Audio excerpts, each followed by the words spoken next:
training schedule, mentality, any questions that you may have. The Hmm. replay review, obviously, but then obviously, I guess even a little bit of perks discussion as well. So like, there's a lot to go over here. So we'll start off. What got you interested in coaching? Um, I just like I play a bunch of Overwatch, and I think that the games get more fun the higher level I get, and I'm Yeah, improving pretty slowly. So I thought it would be like kind of fun and maybe make my experience more enjoyable to get a sort of shot in the arm of improved improvement. sure, sure, works for me. Okay, how long have you been playing?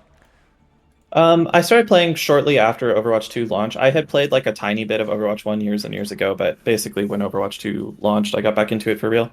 Okay, okay. What got you to officially like stick with it? Was it just the visibility of it being Overwatch 2, or was it something else?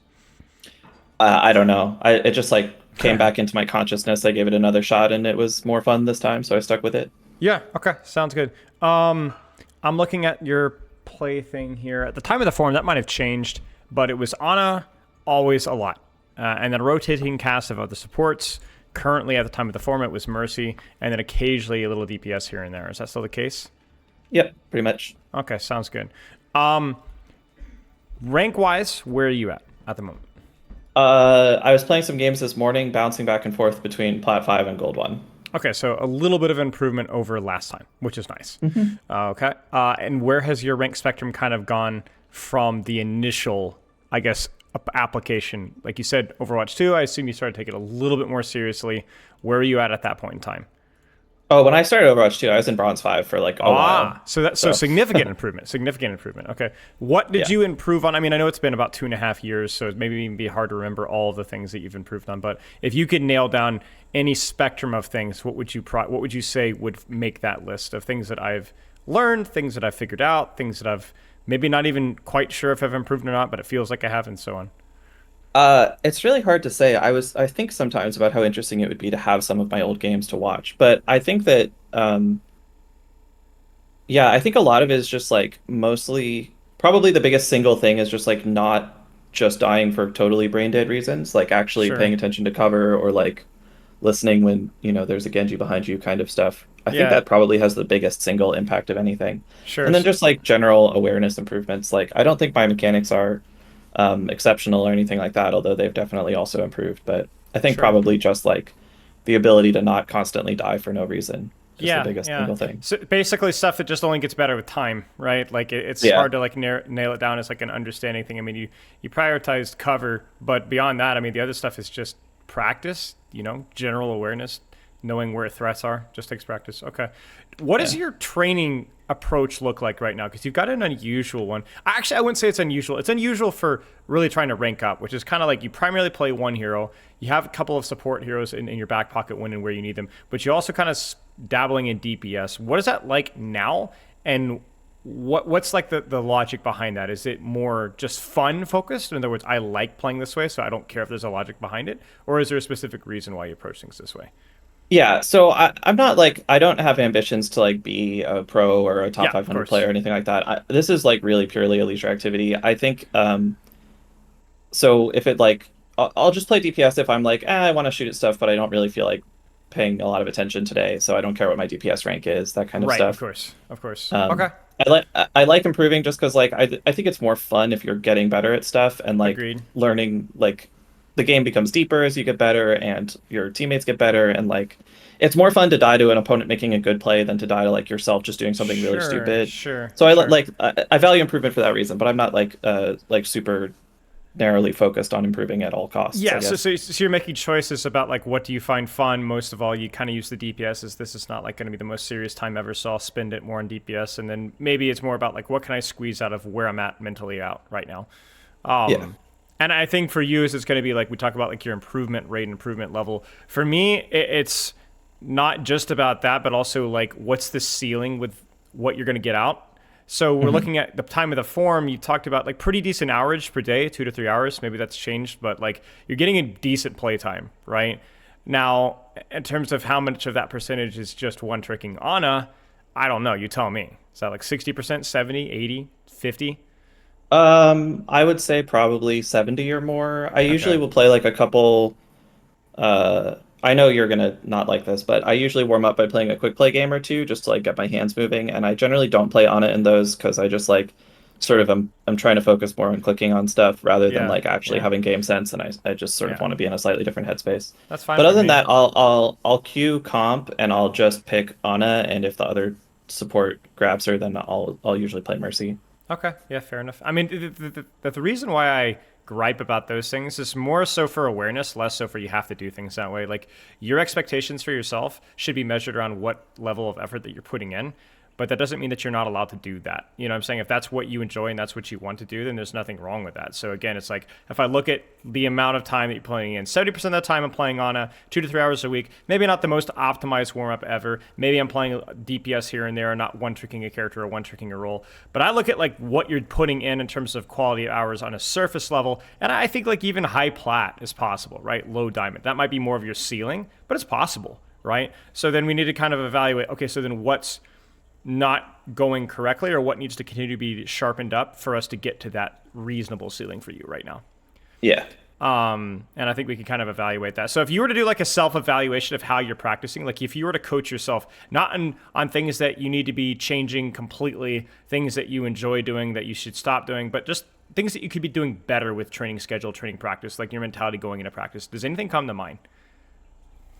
It's kind of funny. Like, I don't usually boot up and think like, oh, this is like a dedicated training session. I'm like, Right, it's right. very, very like casual for me. I play comp, but Yes. that's just because comp games are better than quick play games, Yeah, basically. agreed, agreed, agreed, agreed. Um, so if I were like really focused on improvement, I mean, I've watched some of your videos. I think a lot of the stuff that you say, like, I would probably like say, okay, well, I'm gonna do 10 games in a row, and I'm just gonna focus really hard on landing my sleeps. I'm just gonna Sure, hit a lot of sleeps this game, and sure. like I don't care about whatever So I'm going to and stuff stop you like that. there. I'm going to interrupt you really fast because you clearly have a good understanding of this, but you said something really important. You said that's not kind of the way that I approach things, so I don't think you should change that.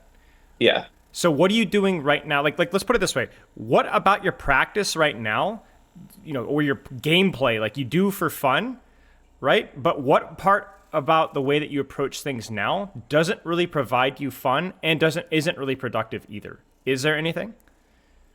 I don't know. It's hard to like see blind spots. Of course. Because like I'll notice that like I did actually improve a little bit over the last month or so, but like I'll plateau for a long time and not really know why. Sure. I think I've like had a good run the last little while, but there's definitely stuff where like I have bad habits that I find hard to shake. Um, like I shoot sort of like hope cooldowns too much. For example, I'm like, oh, it would be cool if this nade hit or whatever, and then right after I throw it, I'm like, that was like, why did I do that? Right.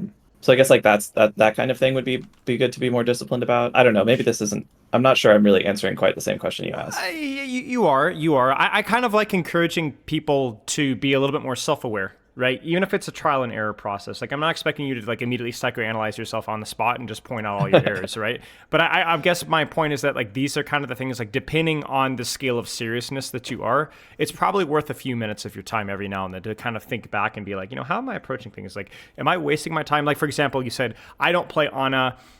So I'm going to play Mercy if they've picked on it, right? But this would be an example of like why Mercy? Is she really your second favorite support, or is that the one you feel like you could have the most impact on? You get what I'm saying? Yeah. On days where you feel like, oh, I'm just not going to perform on support, would you still have fun playing on support even if you didn't perform quite as well, or would that compromise your fun? Do you enjoy deathmatch, or is quick play like a purposeful choice because it's just so much more fun than deathmatch, right? Is your sleep consistent, right? Like those are things that are like the best way of looking at them is there's no compromise for your fun. In fact, I'm even chasing fun with a couple of those things. You get Right. what I'm saying? So again, it's going to be a trial and error process, but it would basically be finding where like your expectations, your goals, and what you're doing, like if there's a severe discrepancy. And what I would also say as well is I would try to avoid framing things as like there's something wrong. Like I struggle with this, or I struggle with autopilot, I struggle with tunnel vision, because that's first off very common for like everybody. But also you talked about kind of struggling with things, but then also explain to me that the way that you approach gaming is not really from a training session mindset, right? So then I ask you, why is it a problem that you tunnel vision or autopilot sometimes? You're not practicing, you're just kind of playing with a little bit of intention, right? So like don't be surprised when you're not exactly like, crack cocaine locked in here. You're just playing the game, right? So that's kind of how it goes. Well, I guess okay, maybe this would explain it. It's like in game, like I want to sort of bring my best to the extent that I can. I'm not like zoning out or unfocused while I'm playing. Yeah, Um, because like just mostly because like that's the experience that's enjoyable. sure. But I don't like worry too much about rate of improvement. I'm like comfortable just being like focused on whatever I'm doing in sort of a scattershot way. Like, oh, like right now I'm shooting at my tank, so I should like try my best to aim at him instead of Yeah, thinking of bigger picture. Like, oh, like I should try to fix, like I should try to improve some aspect of my gameplay, like yeah, overall for the yeah, long term. yeah. You It's like kind a of moment to moment focus instead of like a bigger picture focus, I Yeah, guess. it reminds me a little bit of actually how I practice nowadays because, my blush is here, a little bit of self complimenting. But whenever I learn a new character, especially for the first couple of weeks, I don't really try to work on any one aspect of my gameplay as much as I tell other people to because I already have like this really, really, really high level understanding of the game, right? So all I really need to do is just kind of grind out the comfort level with the character until Right. I feel more comfortable, and that stuff gets better naturally. Now, there are instances where I had to do a better job at that. I think Venture was one where I consistently was catching myself not be aware of my teammates' positioning, like, I know a typical player, because the positions I was taking just meant that I just didn't always have good vision. So I kind of had to focus on that one specific aspect. But a lot of times with the other characters, I just could kind of play and everything, I could just kind of know exactly what my issues were in the moment. And that's either a very high level skill or a very low level skill, where either you have a really good understanding of the game or you just don't really care that much, right? Like it's just going to naturally happen. So for you, maybe the way to look at it would be like, am I going into each game as alert as I possibly can? Am I going into each game focusing on not necessarily what I need to practice, but what I want to practice? Right. So like you kind of talked about like just being consciously aware. Like you could have cues like, where should I be? What should I be doing? Or what is my plan this fight? Or maybe just no plan at all. Maybe you just make sure that you're well rested and taking breaks and going in and having fun. I'm honestly not too sure, but those are some things that I would consider for you, rather than kind of like detailing on the micro, which you could point out, right? Like if we review, I'll point out stuff as I see it, but maybe not sweating over that stuff as much. I just want to make sure that my coaching is in line with your goals. That's the big thing here. Yeah, I mean, I think that to some extent you're the expert here, and I want to let you run it your way. But I think that for me, um, just like shoring, like seeing some of the micro stuff like pointed out from a third person perspective, and like maybe like easy things to improve in like an impactful way, I think would Sure. be fun for me. Like I like learning that kind of stuff and improving and whatever, even if I'm not like hot under the collar about doing it as fast as possible. So. Sure, sure. Okay, okay, makes sense. Um, let's keep going through the form here. I feel like I'm improving at things when I spend a lot of time in them. Overwatch is fun to play, but it's more rewarding for me. Okay, it's more fun and interesting to playing against better players, and I agree with that as well. I think my quality of game really went up, platinum to diamond around there. Not by a lot, but there are just slightly fewer levers, slightly more consistent outputs of games, and so on. I feel Yeah. like I have a combination of lack of understanding and bad habits, weak autopilot. So I mean, you're saying all the right things. So what about your understanding or bad habits do you feel like is priority? Like what goes wrong? So I think that, well, like I said, I have a bad habit of being like, I've been, one thing that I have been trying to focus on recently is I got in this habit of sort of trying to nade anybody that I thought I could hit. And I've realized that like, that's really not good enough a lot of the time. Sure. And Give me an like holding it example. for a couple seconds. Well, like I'll just like see somebody and then I'll hit them with a nade and they'll go behind cover and then like the tank will pop Ah, out and I'll be like, oh, I could have hit the tank with the nade and that would have changed the fight like a lot more. right, Um, right, right, right. And so Okay. trying to be a little more conscious about like wait for the engagement to really be underway before I hit someone with a nade because then it'll like change the flow of the engagement instead of just giving somebody Sure, three sure. seconds behind cover. Yeah, exactly. So I think for me, my rule of that is the biggest thing that I see in that aspect is usually people don't really consider the timing of the nade, not just the target. Like if you think about Yeah. like somebody hiding behind cover for 3 seconds, that can be very useful depending on when that happens. But if it is Yeah. something that you're just kind of throwing, then yeah, you're gonna have that problem. Okay, keep And then going. like I keep noticing recently. So I guess I've always heard like as a DPS or as a support, you want to be outputting significant pressure on on the opposing team. And I think I took that too far for a while. And I've been trying to like sort of figure out how to balance that a little better. And so I've been trying Sure. to find positions recently where I'm like maybe in a better position to to sort of stay alive and output consistent heals because Yeah. one of the problems with doing too much damage is that it causes you to take these dangerous positions, then you get forced out of them, and then you can't do anything. Right. But I keep being in these positions where I'll like try to take this like safe position or I'll be in high ground or somewhere, and then like my tank just goes around a corner and I'm like, well, now Mm. I just like have to spend forever rotating. This wasn't actually a good setup spot. I can't do anything from here. And that has been happening to me a lot. And so that would be if I could improve that, I think that that would be a Yeah. big Yeah. improvement. Yeah. Okay. Okay. So kind of positioning and then how that translates into some of the actions that you're doing, whether it's damage or healing. See, you knew the writing on the wall. You knew the damage headshot perk was coming, so you had all the insight apparently. Oh, I haven't Um, actually read about the perks yet, but yeah. yeah. Yeah. Okay. We'll talk about them once we boot up the replay viewer. Okay.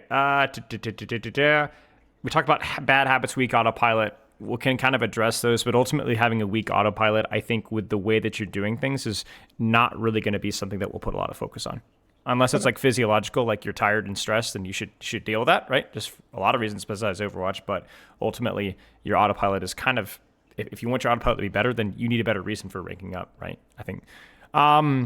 One thing Yeah. is tunnel vision. I got caught up in whatever I'm doing. I don't play dynamically. I'm also too often caught up to track things like pixel ult, so that seems like a big weakness to me. Yeah, I mean, I guess sure, but again, that's just an individual skill you need to improve at, right?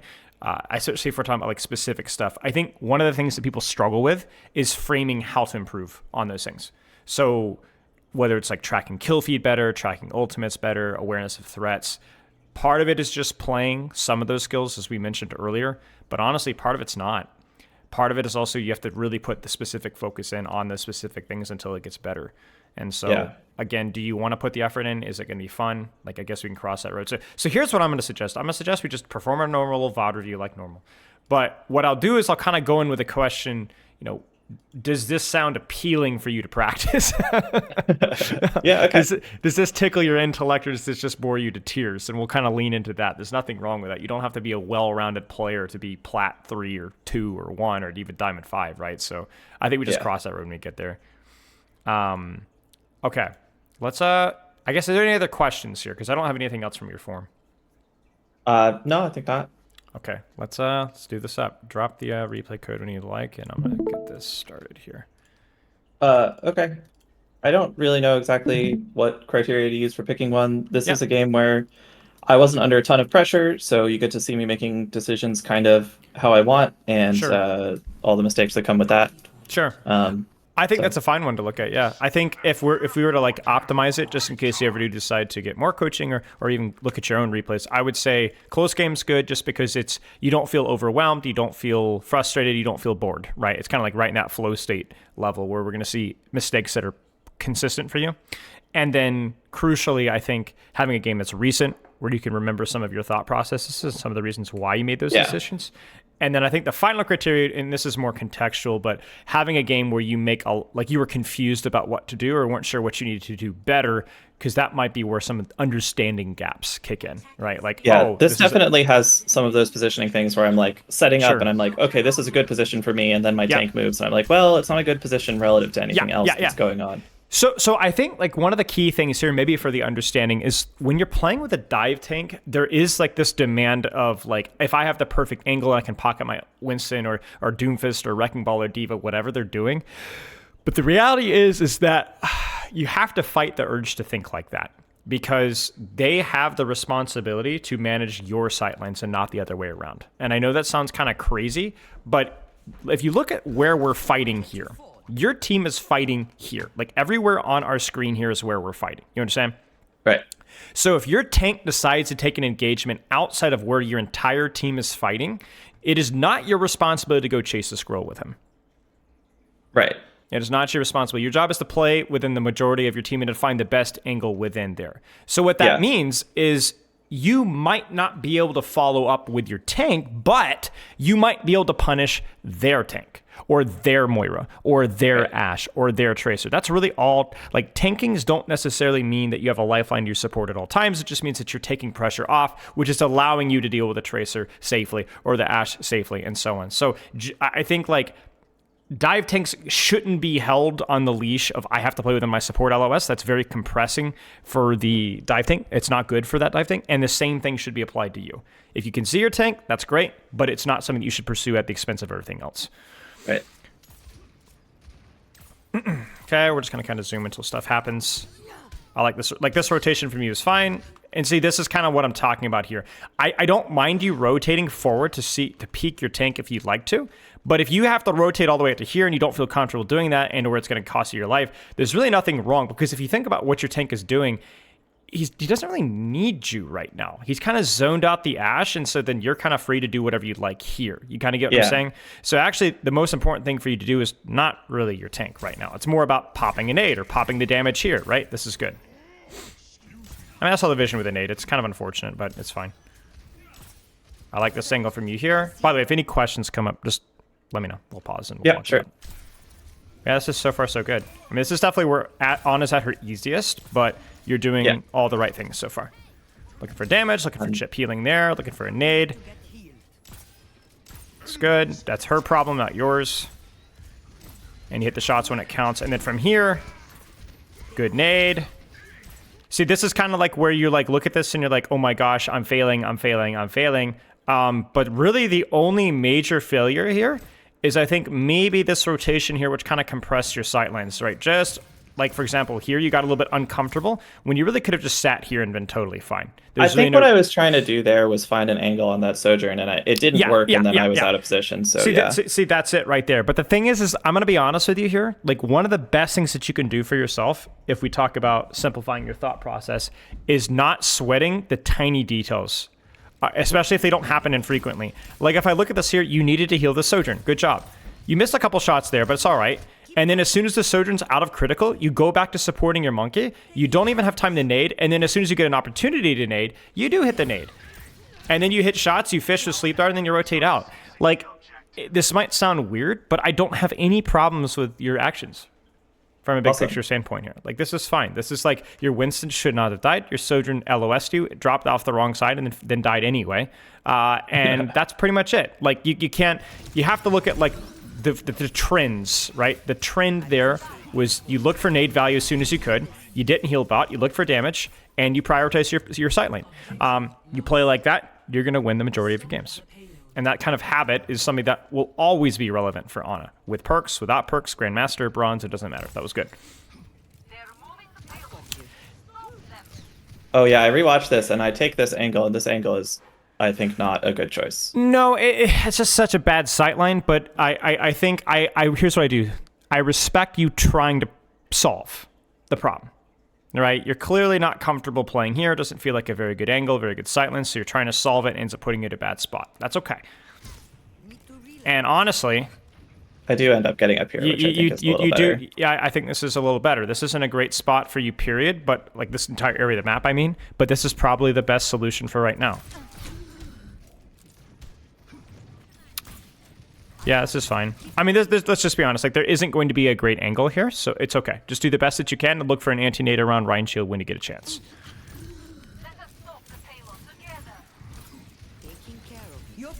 Good nano. Good shots. Good nade. Yeah, I mean. Yeah, no complaints. I mean, it's fine. There's no real complaints here. The nano and the person that was engaged was good. You timed your nade well, right? You didn't even know who was going to hit, but you knew it would hit somebody, right? That's the important thing. There's a lot of people right there. Yeah. You found the best angle that you could up here and then realized it wasn't going to work, so you dropped down here. So it wasn't a great angle, but it's still a decent position. It's still a sight line, right? This rotation back here is fine. Nade that. It's good. A little lazy with the Sleep Dart. Like, you're full like meter off of that target. That's not a good representation of your mechanics, but we'll kind of keep a bookmark on that one, and we won't overthink it. We'll keep an eye on that, though. I don't think it's the last lazy sleep. Well, it's a very common problem, right? You know, it's like, trying to think of a good analogy here. It's the equivalent of, like, if I'm coaching a Tracer player being like, hey, you should make sure that you're using your blinks to move and not just staying there and shooting. Like, every Tracer has to keep that in mind. And I think so here's a spot where I feel in this fight, like, I do not find a way to support my tank here at all. Yeah, so this is where you gotta be I'm not going to use the word aggressive. I hate that adjective. I think it's where you know that your sightline is poor. So you need to be a little bit more open to the idea of taking higher risk, higher reward positions or lower risk, lower reward positions, because we're kind of floating here without really either the reward of safety or the reward of an aggressive angle. So I want you to look about the situation, and if you'd had the time to set up, which you technically did here, where is your position that at least checks one of those boxes? Let's give you a little bit of time to think this through. So my Zarya is pretty far forward here. I could go back up to that high ground You could. balcony. You could. I'd have an angle on her, but also they'd all have an angle on me. Sure. If I wanted to be really safe, maybe inside that little building to the right. Correct. This is a there's really good cover here. This is a really good low risk, low reward sightline. It's not the best angle, but you have an excellent sightline. So this is totally fine. When the map doesn't give you anything else, this is fine. Okay. Give me something even crazier. I mean, in a really crazy world, I could go through the Atria building and try to flank, but that seems a little too extreme. Something even more direct. Cut through here and look for a flank nade here. Oh yeah. Okay, here's your angle. Like, this is a perfect angle. The sightline's a little compressed. This is where I'd probably save my sleep dart and go for the nade, right? Because I'm going to get pushed. But this is kind of what I'm looking for, right? You go for an aggressive nade on an angle, hold your sleep.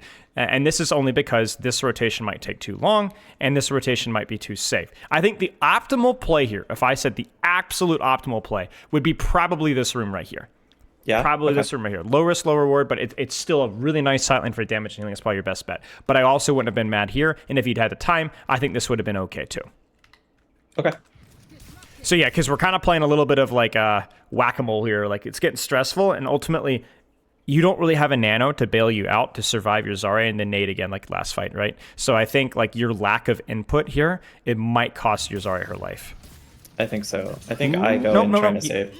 Yeah, it's just messy. But you could feel your lack of input, right? And it doesn't feel good. Most of it is the map, but also like kind of that's where your creativity can kind of come into play. Right. When there isn't I can't change the map, so I gotta play around exactly. So when there isn't a good solution, take an okay solution. And then this is very silly. So this is kind of what I talked about with the nade timing, right? Obviously, you swung a little bit wide from cover. I also think that you didn't realize that you weren't full HP, so you never really healed all the way to full. You're missing 50. But the crucial thing here is I don't hate what you're doing with the nade. In theory, if the fight happens on this corner, this is the exact same type of nade that we just talked about here. Remember? It's the same thing. Right. It's an aggressive angle, but the problem is that actually it's not an angle. Why? Where are the enemies? You see? I'm all lined up, all in a straight line with my team, so much. It's not an angle at all. But it's not an angle at all. And it's facing their shield. Correct. So. And why is it facing their shield? Because it's not an angle. You see what I'm saying? Yeah. So what you need to do is actually the positioning of the angle itself is not the problem. This will be an angle once the fight starts, right? We're just early. So the simplest solution here is to simply go, I'm going to nade when there's action from my tank or the enemy tank. That's it. Okay. That will solve the problem for you. Your instincts to peek here were good. Win was not. Just sit here, heal, do the safe rotate here if you want to be really cautious or take the time to rotate to high ground, or just sit in the corner and pocket and flank when it matters, right? That's your choice. And then at least if you die, it's like, hey, there's a reward for it. Whereas this one just feels kind of unearned. But yeah, okay. Again, very awkward spot to fight, so that's the biggest problem, but we can still draw some conclusions from some of the things we're seeing overall. Like now, you don't have to. I don't like that sleep dart because again, he hasn't really committed. But like this is going to be a lot easier when it comes to analyzing your decisions because you have the perfect vision to do whatever you want. Right. Like I even like the patience with that nano there. I don't know if that was purposeful, but it felt like you waited just a little bit longer. Right. Because I was like, she's at half, and then I was like, well, but there's not really any, she's not in danger yet. So you're right. And we want more of a commitment from that Reinhardt, right? So just waited, and right there, just that extra little bit of cover that he's left behind, like this is a good nano. So, and they're still managing your cover at the same time. And then obviously in terms of damage and healing, you can do whatever you want. Now this is interesting, okay? Because this is the moment where I think we can kind of answer some of your questions. So we talked about your power positioning you can contribute. You need to move now. Why? We talked about it earlier. Don't move if your tank goes outside of your LOS if your team is fighting in that location. But those parameters have changed now. Why?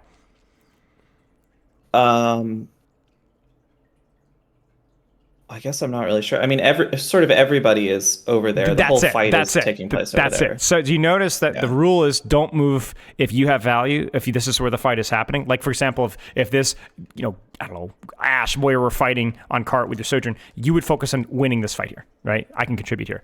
But if you notice carefully, I said, where's the fight happening, right? The fight is not happening here. So No, if your it's entire over there. team is right outside of the spine over here where your Winston diff, then yeah, you do need to rotate forward and go help, right? And that's kind of this point now. And this is where things get really crazy, where I think a lot of people overthink this. When I feel like I need to contribute and move, I mean, you still want cover, right? But just drop.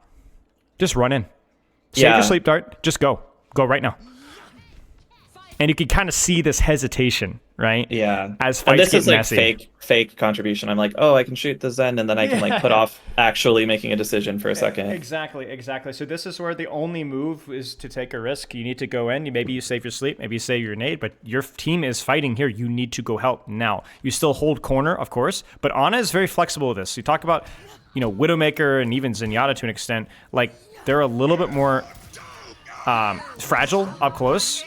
You're not that guy. Like, you're kind of Rambo sometimes, You have that flexibility. Yeah. So use it. But yeah, that was... Ironically, you guys still won it because you dumped a bunch of ults into it, but that was probably the most I did egregious nothing, error yeah. you've made this game. Yeah. Yeah. Yeah. And it's to give you credit, like, it's not an easy problem to solve, right? It's understandable.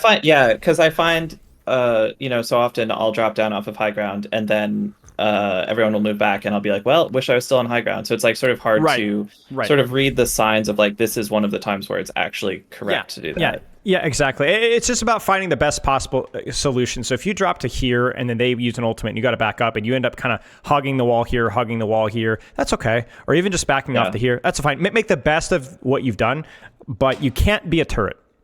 Right. You can't be a turret. You got to follow rules about trying to find an angle or try to play cover. But honestly, the biggest thing is just, do I have a sightline? Do I have cover? Okay, then I'm good enough. Like this right here is a weird position, but I'm cool with it. Right? Like, this is definitely a high risk, high reward position. I wouldn't even say high risk. I would say more like your team is taking the risk because you can't heal really. But like, let's not lie. You're going to do a lot here, right? Yeah, and they don't have like a widow or whatever. So right, exactly. And then I really like this rotation here. This is I more love of a this new stairs. yeah, it's great, isn't it? Ryan Smith, man, that guy's a wizard. He's fixed all these nasty maps. So, I mean, this is what I would classify more of a low risk, low reward position, or medium reward, low risk position. But yeah, this is like you're cooking here. Anti-nate's good. Sleep was good. Payload just kind of comes at the wrong moment. But I mean, This Tracer does not know how to play at this moment. yeah. I mean, but you got to look at that again and be like, yeah, that was good. That's good. We Do you still think that's lost. good? Okay, I kind of felt no, like... No, I agree. Okay. I think it's good. The only thing I would say is like it would have been nice to hit the sleep on the Rhine a little sooner instead of honestly maybe even instead of the nade there.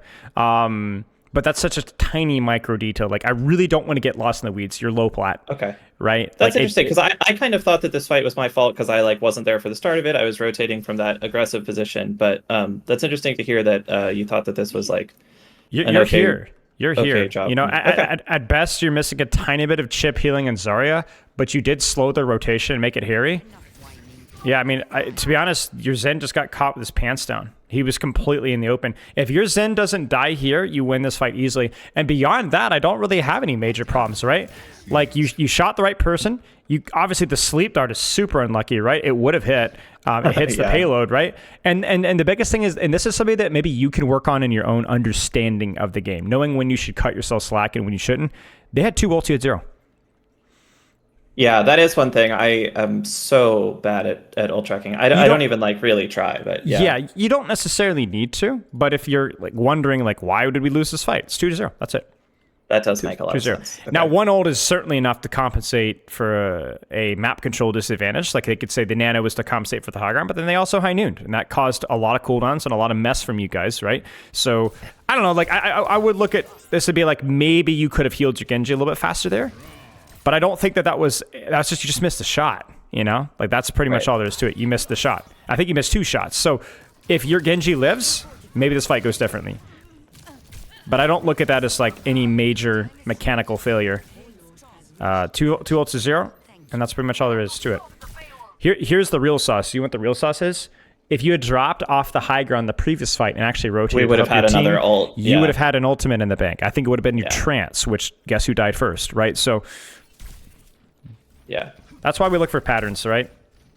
It means that you're not result oriented here. So even here, like I this is fine. Like you have a nice sight line, a bit of cover. This is not an easy spot to play. This is fine. Good nade. You missed it, but I think the intention was there, and I think it was aimed okay. Like you weren't rushing it, you just didn't quite hit it. That's pretty much all there is to it. Okay. Here, oh yeah, so this is, I think I make a bit of a mistake here. I thought my Genji was going to drop. He's got Blade, I was going to Nano Blade, and then he just doesn't drop, but I've moved out of position to sort of support that already.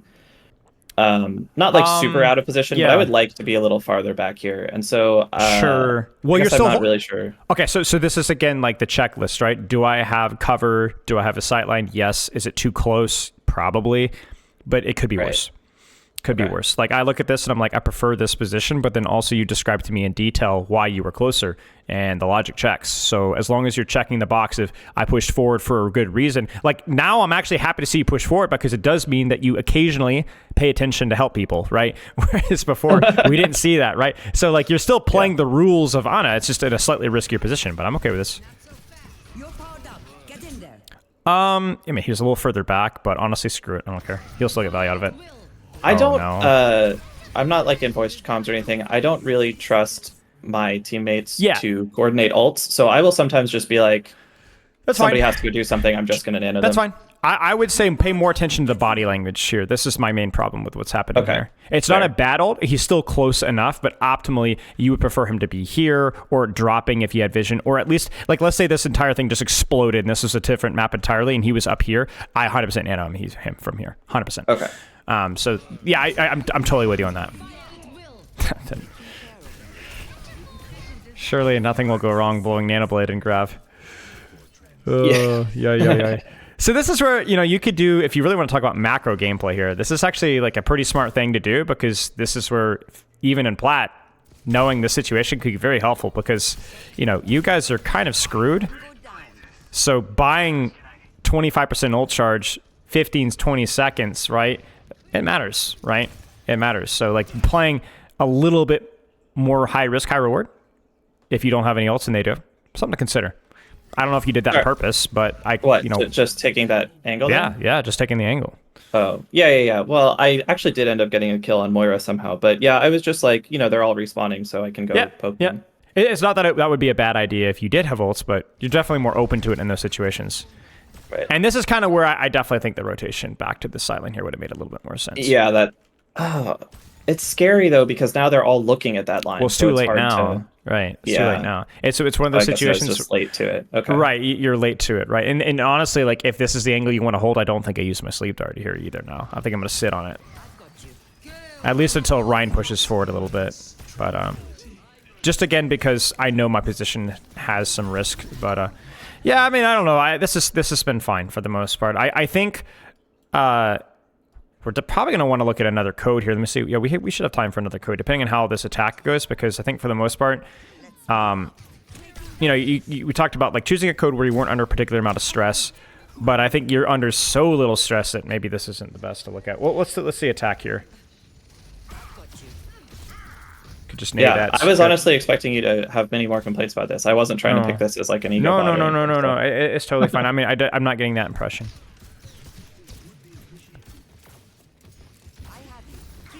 Yeah, this is where, I never know how to attack on this map. This is definitely okay. So I think what you're doing is fine as long as your team does have an angle, which your team does. I don't think it's bad for you to do what you're doing. Let's just kind of play behind your tank and support your tank. For me, it's more along the lines of like, okay, the metric when she's really low and she just barely died. Okay, I gotta force out. This is fine. Just manage your space. So by managing my space, I mean managing my proximity, right? Like this is just. Without sleep dart, you can't do this. All right, like this was a lot easier when you're on defense, when you had defender's advantage. You can manage it. This is just too close. This is definitely crossing the line. Now, if you're a little bit confused about whether I should have gone here or gone and helped my Sojourn, the answer is it doesn't matter. Either one would have been good. Like if you sat here and pocketed your Sojourn, this is also a really nice change on this map where it is a lot easier. I think I do that in a second. Yeah, that would have been fine. This is just a good idea, but really poorly executed. Like that is So unforgivable. how would a better execution have looked like? The same thing, You but tell maybe me. hanging out on that grass behind, so I can like heal the Genji, but I'm not I mean, up there. even just seeing this, I'm like, just turning and running, right? Like I'm out. Like maybe sitting here, get a little bit of information, see a little bit of scouting, and then just make Okay. your decision from there, right? If you really are uncomfortable and there's no way of walking in this choke without immediately blowing up, then okay, I'm gonna go help my Sojourn, right? Because I look Yeah. at this and I'm like, this is a 1v1 or a 2v1 we could have won, right? Yeah. Remember, you're pursuing value, whether that's with your tank or not. So I think I'm like very unused to, because if I were playing DPS, I would go take that angle, but I'm so unused to people in my rank actually going that way that I think I probably just didn't even really realize that was an option. Sure. But I will say, So. like, I'm not to be that guy, but there are gonna be situations where you're walking into, like, I don't know, Bastion May, and your brain Right. dead tank refuses to, like, your Winston refuses to take an angle and just keeps slamming into this. I'm flanking by myself. Sure. Yeah. Or I'm going underneath and I'm flanking by myself as grandma. Like, I really don't care. I've actually had games like that, even in Diamond, when I was playing, what character was it? I think it was Juno. I think there was a ranked game where we had dive tanks and everyone was just slamming into it. And I was like, you know what? Screw you guys. I'm going to go solo flank with Juno. And I just sat here and I just harassed and ran away and harassed and ran away. Yeah. This is prior to the map rework. And we ended up winning first point off of that, essentially. But yeah, I'll do that eventually, but I won't do that on like first or second attack when we have 3 minutes left, I guess. Yeah, I guess, but why? You know, like the goal. Go ahead. Yeah. Well, because the thing is that I think that I'm probably going to be more effective at that first area, not solo flanking. Sure. If there's a fight there. Like Yeah, if my I tank agree. goes that way. And if she goes that way and instantly blows up, I'm not going to be like, okay, well, this path will never route. If she tries it a second time and instantly blows up again, then okay, I have to Sure. audible. But That's fine, but I want you to think less about something doesn't work, so therefore it's bad, but think more about, was it just poorly executed? right, yeah. Like you yeah. could look at this here and be like, oh, going top with my tank never works, and that's not true. You just ran into the Ramattra without Sleep Dart. You know, that's pretty much all. This can work sometimes, right? So Yeah. just pursue your value and try to think about, was it a good idea but poorly executed, or just a bad idea? Like right now, this is a good idea and it's well executed. You're even saving your Sleep Dart, so you're going to win the fight off of this. Your Zarya might die, but like look at the space that your DPS have. Like this is really, really good, right? Yeah. Even the Sleep Dart, right? Good nade, good shots, good stuff. Yeah. It's so funny after like I've recently hit the level where I see this kind of thing happen where like my Sojourn takes this angle and then the entire team crumples and I understand why now and it's kind of cool to see. Yeah. Again, there's no reason really to take a risky angle if you have a beautiful sightline here. At some point, you are going to have to push forward, but for now, this is good.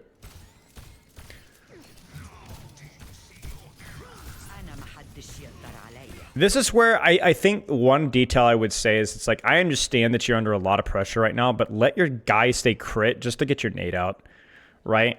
Like, just your nade. So basically, first things first is like maybe dropping here. You were like anticipating needing to push forward, and then ultimately they took a fight in the corner. You're like, crap, I should have stayed top, right? So that's a detail, but I understand. Big thing here though is as I'm gonna this like little bit of healing here. This is coming at the expense of your vision for anti-nade.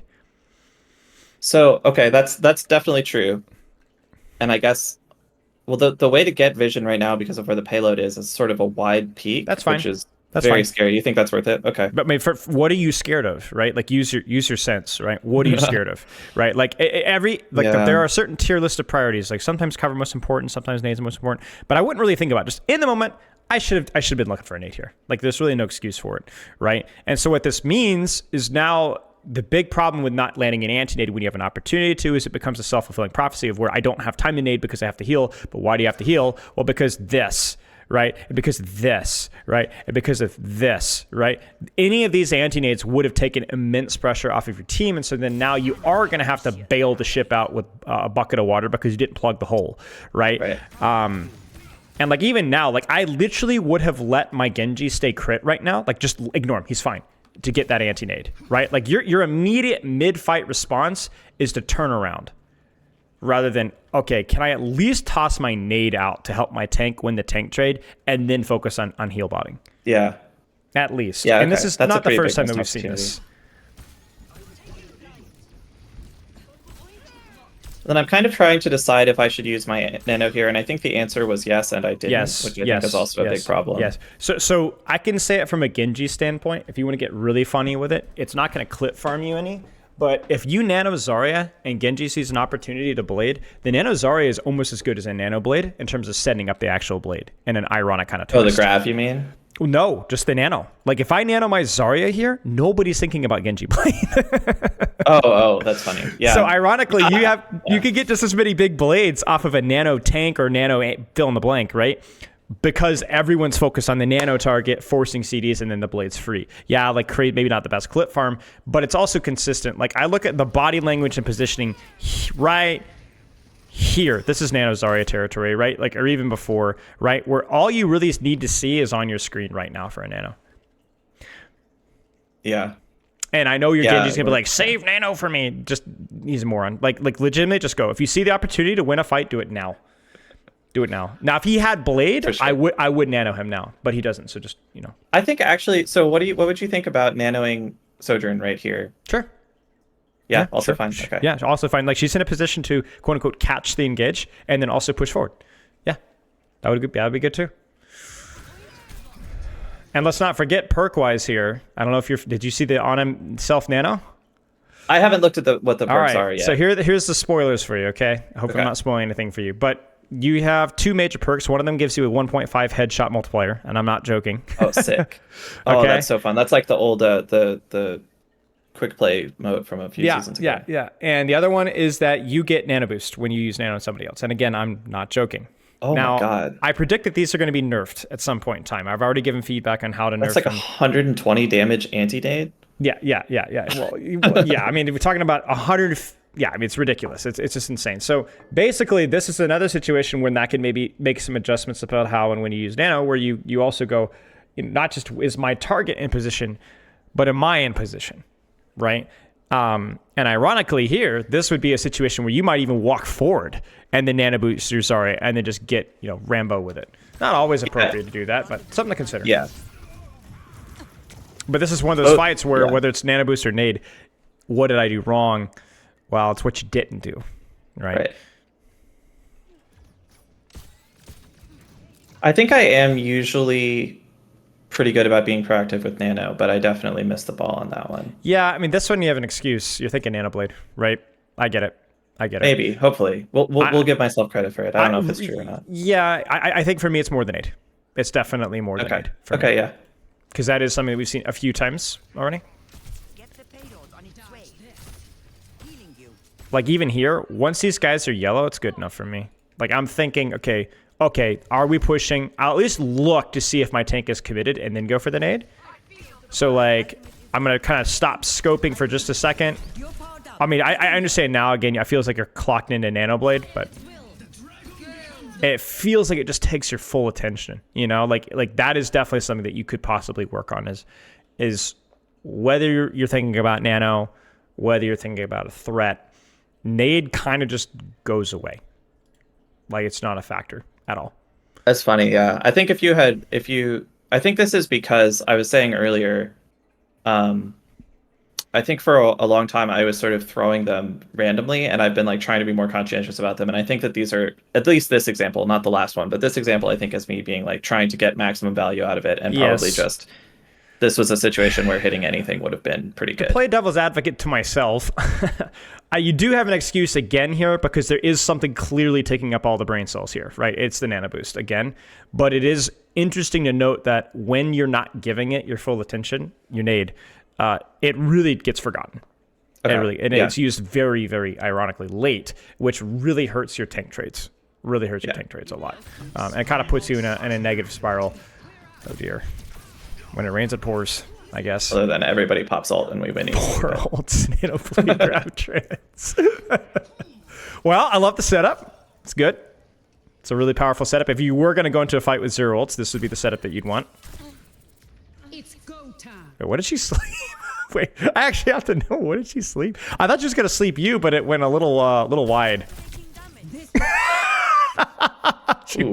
Oh, okay, that was a lot closer than I thought. That's not too bad. Yeah. For some reason, it looked like it was sailed way off to the left.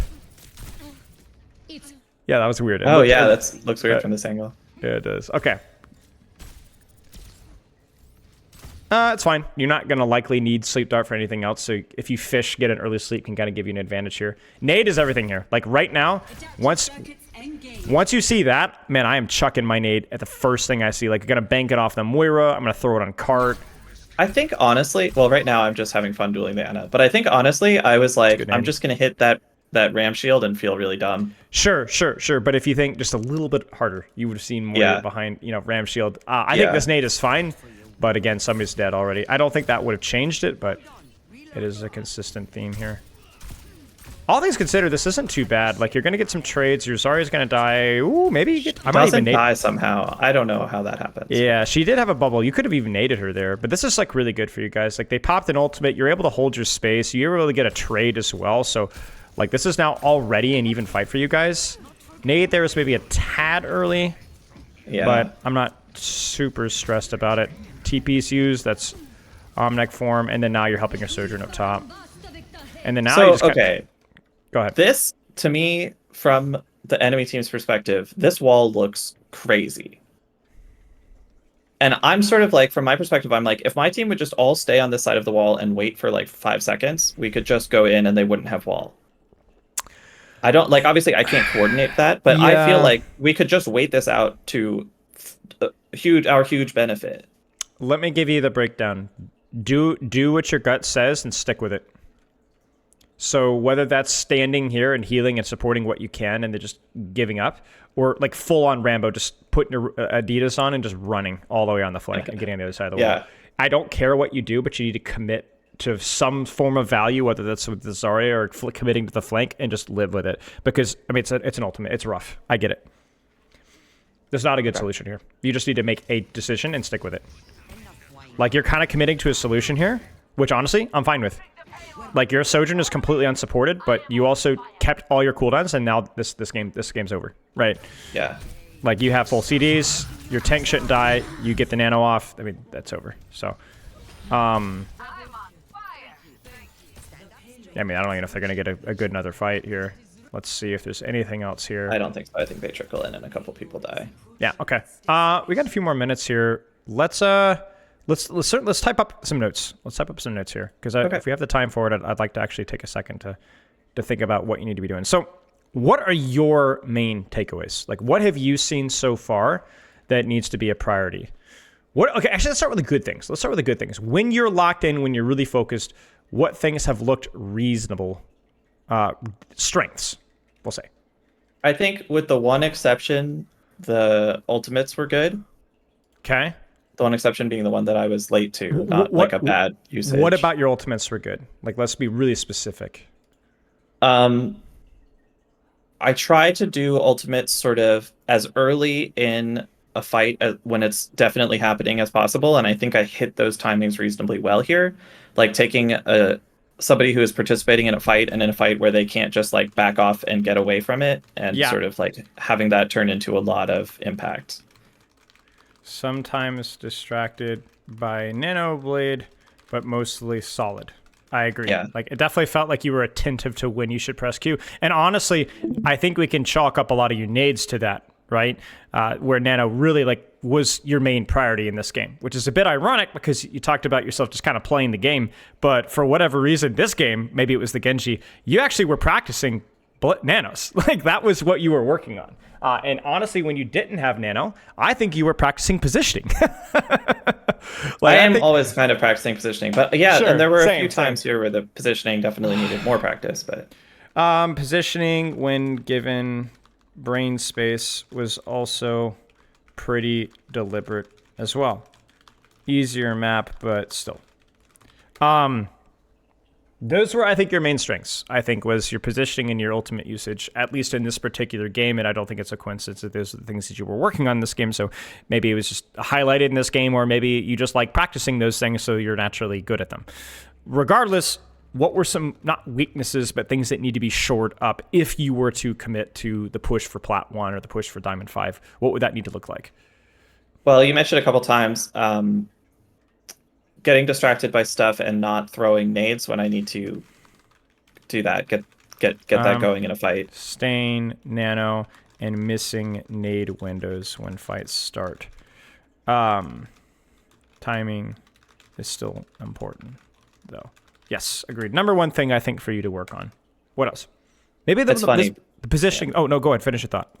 No, it's just funny because like every coach that ever talks about Ana says that the nade is the most important thing, and it's the thing I've thought about the most. And it's you still come to coaching and he says, well, nade still needs more work. Yeah, but again, understanding does not mean execution. And I would also say, for me, it's the reason why nade kind of gets a priority for you is because it is something. It's almost like the Roth IRA of Ana, where it's like you just kind of throw it and then you don't have to think about it as much. Like a lot of other aspects of her kit are important, but they honestly take a lot more effort, right?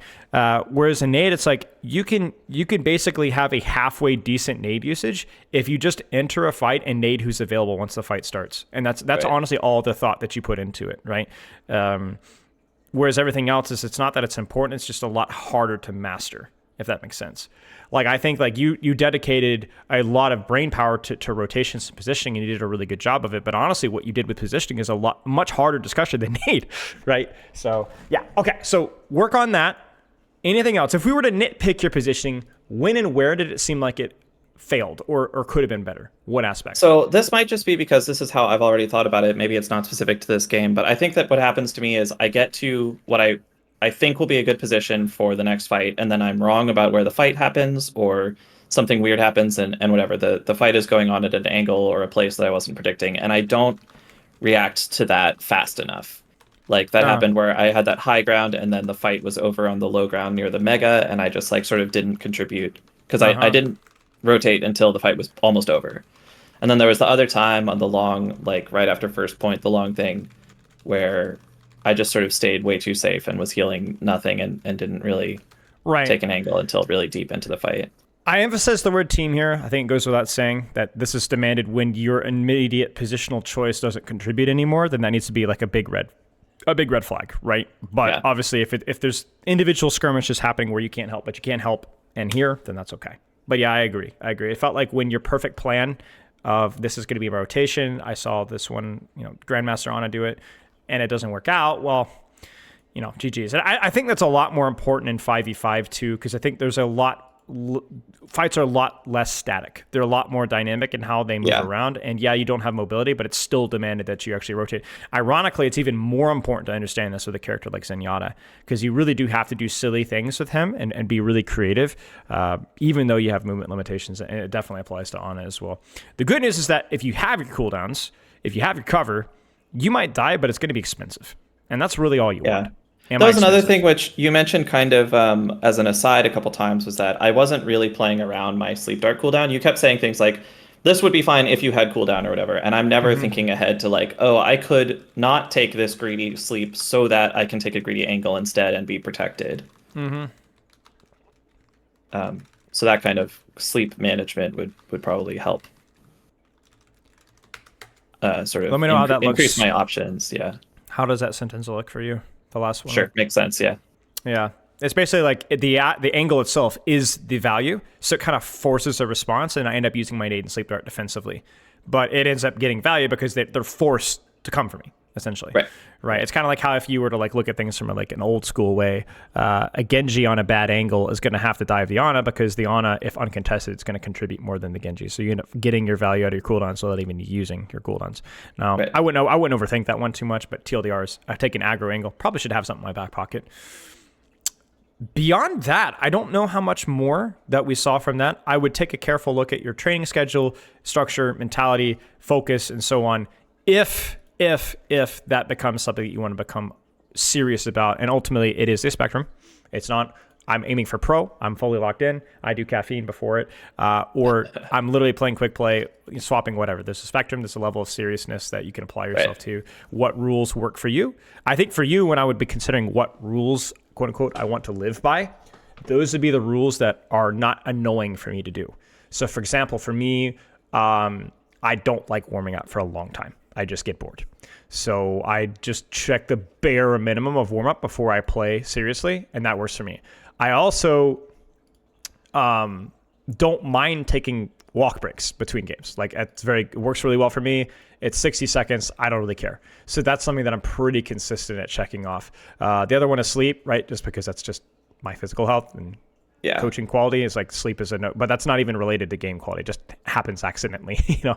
So I guess my point would be like, what are some of those low hanging fruits for practice quality that either you don't mind doing or you enjoy doing? Check those. And the ones that you just don't find all that engaging, like it really is just boring working at this one specific facet over and over again. Okay, then don't do that. Right. Don't approach practice like that, right? Do something completely different. That's the way I'd look at it. Cool. Okay. Any questions? No, I think this was pretty good. Thank you very much. You're